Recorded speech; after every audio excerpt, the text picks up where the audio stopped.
It's Saturday night in Minsk. A group of young pro-democracy activists have broken onto the roof of one of the Soviet-style tower blocks that surround the city. It's 12 stories high and it's minus 17 degrees. If they get caught, they could end up in prison. If they get caught with us, foreign journalists, their fate is sealed. They're here to hoist the white, red and white flag that's become the symbol of Belarusian resistance to the man dubbed Europe's last dictator, Alexander Lukashenko. Why are you doing all of this? Потому что я хочу, чтобы в нашей стране был мир, спокойствие, были правильные выборы, честные, чтобы наконец-то успокоились, чтобы перестали избивать людей, чтобы перестали судить за вымышленные преступления, перестали хватать на улицах людей, которые просто мирно выходят, просто погулять. As well as an act of protest, they're doing this to welcome home a friend about to be released from prison. She's just one of what the UN estimate to be over 27,000 people arrested since the mass protests began in the summer last year. What does what's happening on this roof tell us about the big picture? Winter and the regime's clampdown have put paid to the mass street protests for now. But also thousands have felt the pain of loved ones detained. The act of political protest has become personal. Живе Belarus! The presidential elections in August, which Lukashenko won, were widely considered to have been rigged. Cue the biggest street demonstrations of their kind in Belarus. 3 women emerged as the leaders of the opposition umbrella group, the Coordination Council. Then they were arrested or fled. They weren't alone. Thousands were detained, people were tortured, and there were credible claims of killings. A textbook quell from a man who had done it before. So for now, protesters have gone indoors, or in this case, got into our car.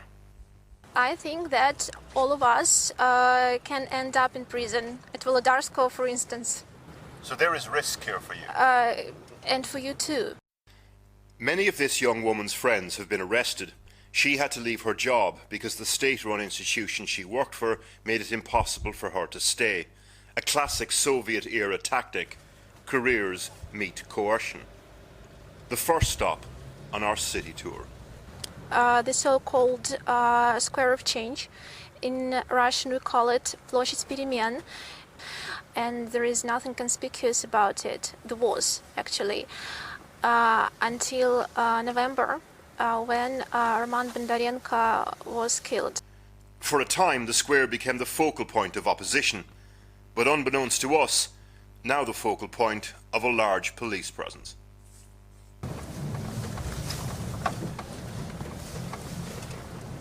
Put the camera down, Lee. Yeah. Yeah? Yeah. Putting the camera down on the ground because there's police everywhere now.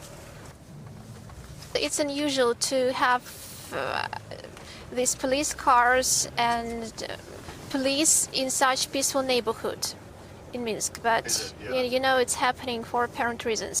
On the 11th of November, during the protests, a young artist called Roman Bondarenko was beaten up in the square. He was dragged into a minibus and later died of brain injuries. He'd served in the army. His attackers are believed to be connected to the state. It's impossible to gauge the level of Lukashenko's support in a country where reliable polling is hard to come by. What we can say, what happened on the Square of Change and other places offended most Belarusians' sense of decency. Maria Kolesnikova is being held at the prison at the moment. In this prison? Yes. Volодарskova prison in the city centre is where Maria Kolesnikova, one of the 3 leaders of the movement, is now being held. We last met her during the summer, before she was jailed. This time round, we meet her dad. The prison allows just some of her letters to be sent out to him. Again, this is personal. Not a case of like father, like daughter, a case of a father forged in the Soviet system who wants to be like his daughter. К сожалению, видимо, и прошлые годы, они оставили отпечаток. это образ мыслей в голове. То есть, прежде всего, свобода будет тогда, когда в голове у тебя будет свобода. А пока ее нету. Но я стараюсь быть похожим на свою дочь. Alexander speaks very tenderly about both his daughters, as children and as adults. He becomes emotional, talking about his wife, their mother, who passed away just 2 years ago. The koala bear is a sort of family talisman, a mother and 2 babies. This is a man not afraid to talk about his feelings, and mention the name of Lukashenko, his face hardens. Он обидел всех, весь народ, я считаю. И вот это ему не простят. И здесь не обо мне речь. Я готов всегда прощать, но только тогда, когда человек в этом признается. Он не хочет ничего признавать. Our final stop, the neighbourhood of Malinovka. Word reaches us of a flash demo. Later this week, Lukashenko will hold a huge jamboree for his allies across society called the People's Assembly, an attempt to demonstrate national togetherness. This is one locality's riposte.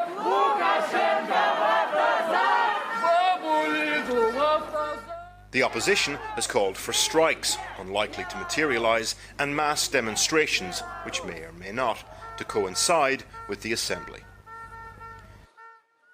The regime's influence is knitted into the DNA of this country, but the violent crackdown last year is altering that DNA.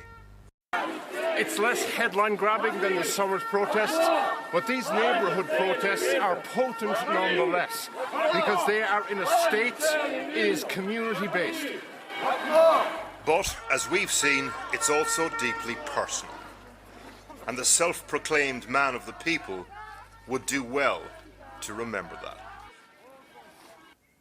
Well, earlier I spoke to Professor Elena Korosteleva, who is Chair of International Politics at Kent University and is herself from Belarus. I asked her whether Belarus has entered a new phase of protests.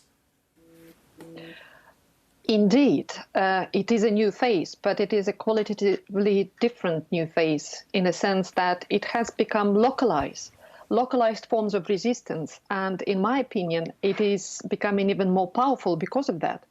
If you think about localized forms of resistance, when people actually get together in their neighborhoods, in their supolnost in Belarusian, it means that, first of all, they get to know each other much better.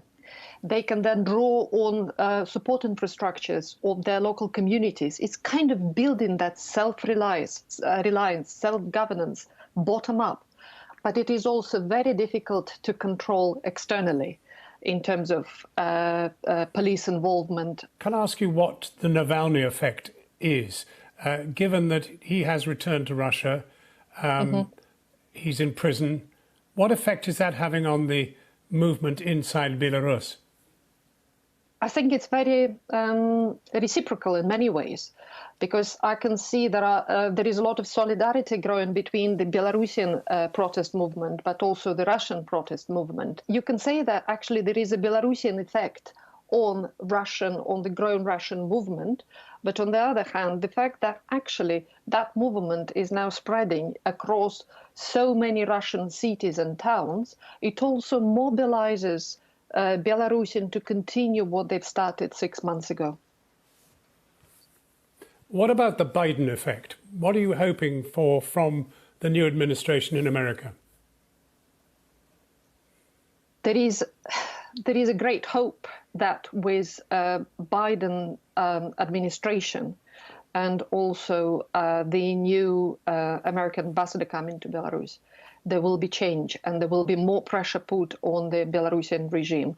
There is also hope that there is some form of a strategy,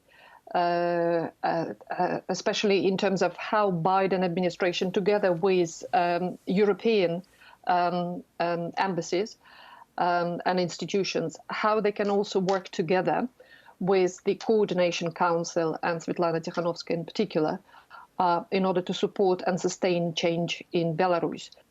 Professor Korosteleva, thank you very much indeed for talking to us. Thank you.